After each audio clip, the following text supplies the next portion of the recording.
भाइयों, आज आपसे एक और बात कर लेते हैं।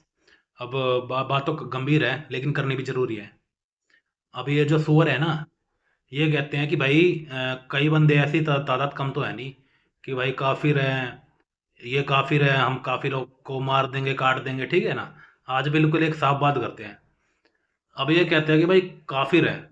अब एक बात बताओ, ये जो काफिरों के पैसे पे जो ये पल रहे हैं, मैं कह रहा हूँ कि काफिरों के आसपास भी इनको रहना हराम होता है। किसी भी तरीके का ताल्लुकात काफिरों के साथ रखना इनके लिए हराम है। उनके संपर्क में रहना हराम है, उनके साथ हराम है, ठीक है। और जो उनके पैसों पे पलता है, उनके पैसों से सब्सिडी ले रहा है, उनके पैसों से खा रहा है और रह भी यहीं रहा है, तो आप बताओ कि उससे बड़ा हराम कोई है? ये खुद हराम है। ये जन्मजात से हराम है। और हर रोज हम हरामियत में जी रहे हैं, ठीक है ना। और भाई ये मैं नहीं कह रहा, ये मैं नहीं कह रहा, मैं इनकी किताब, इनके कानून में लिखा हुआ है, ठीक है, कि काफिरों के साथ रहना, किसी तरीके से संपर्क रखना ये हराम है। उनका उनके साथ ताल्लुकात रखना ये हराम है। तो मैं कह रहा हूँ कि भाई ये हमारे पैसों से खा रहे हैं, ये तो पूरे हराम है। जो हिंदू को काफिर कहते हैं ना, तो भाई हिंदुस्तान में रहने वाला हर एक सूअर, हर एक कटमुल्ला हराम है।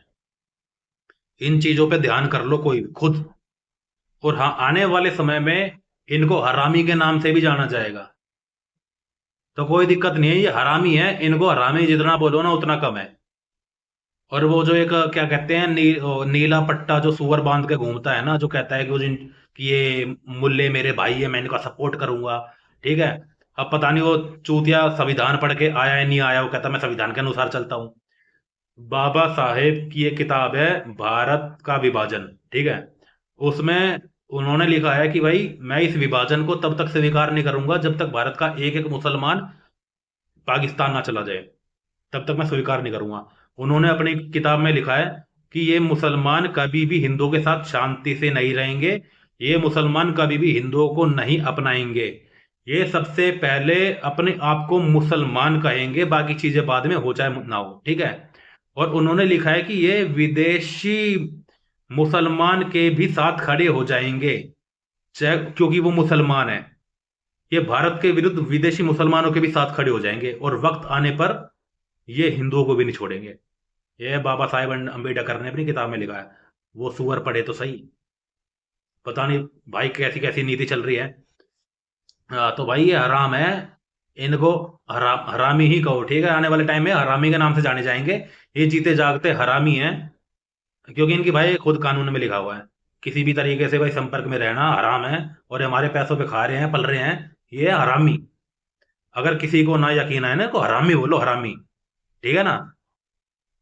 और एक बात हो रहा है, इनकी इनकी किताब में लिखा हुआ है कि धरती चपटी है। अब इनकी तो मानसिकता का अंदाजा लगाना भाई साहब, ठीक है। इनको अब पता लगता है कि भाई इस दुनिया में, भाई जैसे कि सबको जांच हो चुकी है कि भाई धरती गोल है। इनसे पूछ लेना भाई साहब, धरती चपटी है गोल है, ये चुप हो जाएंगे। क्यों? क्योंकि पता है, धरती इन्होंने चपटी बोल दी तो पूरी दुनिया में बेइज्जती हो जाएगी। धरती गोल बोल दी तो भैया फतवे जारी हो जाएंगे इनके, कि तूने किताब से अलग कैसे कह दिया। इनकी मानसिकता देख लो, जीता मतलब ये जीता जागते देखते हैं कि सही गलत क्या है, लेकिन ये मजबूर है कि जो इनके कानून में लिख दिया उसके पीछे चलने के लिए। तो ये आदमी किसी की नहीं हो सकता भाई साहब। ये इंसानियत के लिए खतरा है, पूरी इंसानियत के लिए खतरा है। जय हिंद।